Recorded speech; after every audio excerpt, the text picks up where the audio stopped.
Eureka! The story so far. As the molecules in a solid get hotter, they vibrate faster and faster until their mutual force of attraction is no longer strong enough to hold them together. This causes them to slip out of their latticework pattern, which therefore falls apart. When the latticework of molecules in a solid has collapsed, we say that the solid has melted. It has changed from a solid state into a liquid state. And now, evaporation and condensation. The trouble with goldfish bowls is that every few days, you have to remember to fill them up with water. Why? Where did all the water go? How did it just vanish like that? Well, why don't you fill the bowl up and dive in so that you can see for yourself what happens. Water is a liquid, so its molecules are moving too fast for their mutual forces of attraction to keep them together in a regular latticework. So they're slipping and sliding all over the place. Although the molecules are packed about as tightly together in a liquid as in a solid, in the liquid state, there is complete disorder and it's every molecule for itself. Some molecules end up being jostled about at the top of the liquid. They, in fact, form the surface of the liquid. Every now and then, this jostling forces an individual molecule to pop out of the liquid altogether, and it escapes into the air. Of course, over time, many millions of molecules escape from the liquid in this way.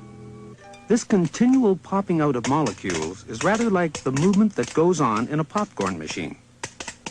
Only in the case of molecules, most of them stay up in the air and now fly about with complete freedom. No, of course, you can't see them now.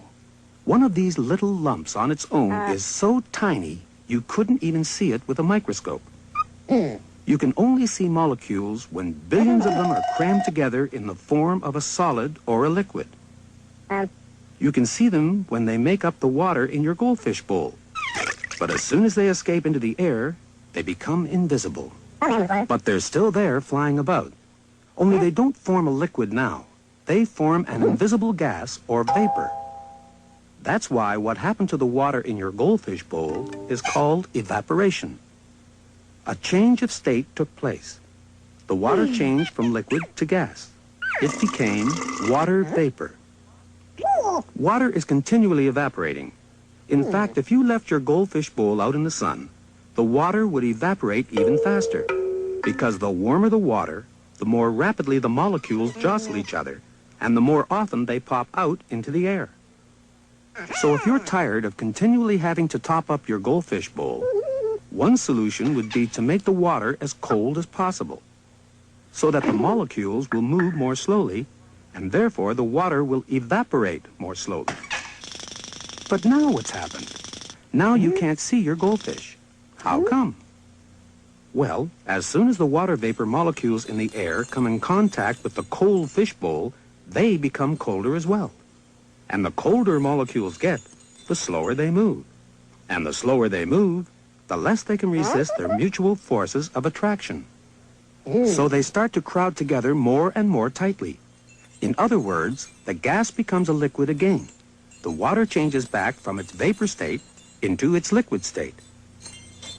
And it's this water which collects all over the surface of your fish bowl.